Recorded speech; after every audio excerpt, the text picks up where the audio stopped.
Oh, it's Chris Rubio again. Can you believe it? Talking? The number one thing you can do to help your children have a better future. Can you imagine some guy who doesn't have kids is going to pontificate and tell you what how to do it or how to do that, how to achieve that goal? Yes, yes. Because speaking as a person, well, let me see. I am working from my own experience as a human being with this thing I'm going to tell you right now. The number one thing you can do to help your kids have the best possible future is to, when they are young enough to speak English or speak at all, speak and understand language, ask them what they enjoy doing and more importantly, why. Because that's what gets them thinking and makes them self-aware about the things that they're passionate about in life that are meaningful to them. And it's not just what's fun, but the why is the key. Because the why they enjoy doing something, why they do that thing, whatever it is, the why is going to pull them forward to life. And within that why are the things that as they get into their teen years and into approaching college, that why do you like doing this or why do you like doing that? That's going to help guide them towards study and eventual career goals. I said I'm speaking about myself with this because when I was a kid, my goal was to get good grades. Period. And that's what I did. I got very good grades. But there was never any thought towards what are you passionate about in life? Why are you passionate about that? What is meaningful to you in your life? How can you take those things and maybe apply them to different things?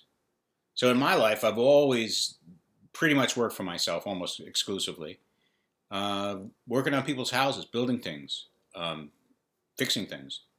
It's always provided me a source of income, for which I am extremely grateful, and then allowed me to pursue other creative things, which I do. But I was talking to a friend earlier today and was talking about his son who's 16 and is thinking like, oh, well, you can't any idea about college or what you want to study or that kind of thing. And this is exactly what I told him. Sit him down because the kid doesn't want to talk about it this year. He wants to talk about it next year because again, it's just like this wall of stuff and choices and what should I do? And I don't know what I want to study and what I'll be and all that kind of stuff. But the point is, this fellow's son already knows what he wants to pursue and what he wants to do. He just doesn't know about the jobs that align with what he's passionate about because he has never sat down and said, okay, all right, I like to play music. Why do you like to play music? Is it for the aesthetic charge of playing music? Oh, somebody beeped me. Um, is it for learning something new? The sense of accomplishment. What is it? So you like to do things creative, or you like to accomplish things. I mean, some people like to sit in a room and type. That's their thing. They love numbers or whatever. Whatever it is, if you like hanging out with your friends. Why? Why do you like hanging out with your friends? Well, I like talking to my friends. Why do you like talking to your friends? Like drill down. Like, do you like being the center of attention? Maybe some people like to be the center of attention. That might mean they're leaders and they might move towards leadership roles.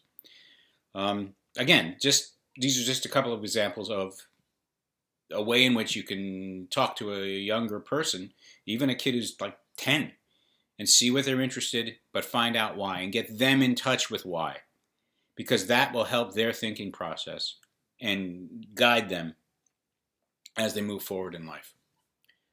So that when they are in their high school years and they're facing that college question, they're much more informed. And all they need to do is line up that why with the potential out there in the real world. And that is the connection between the life you lived before you enter the real world and the life after. Because believe it or not, your whole life you're actually in the real world.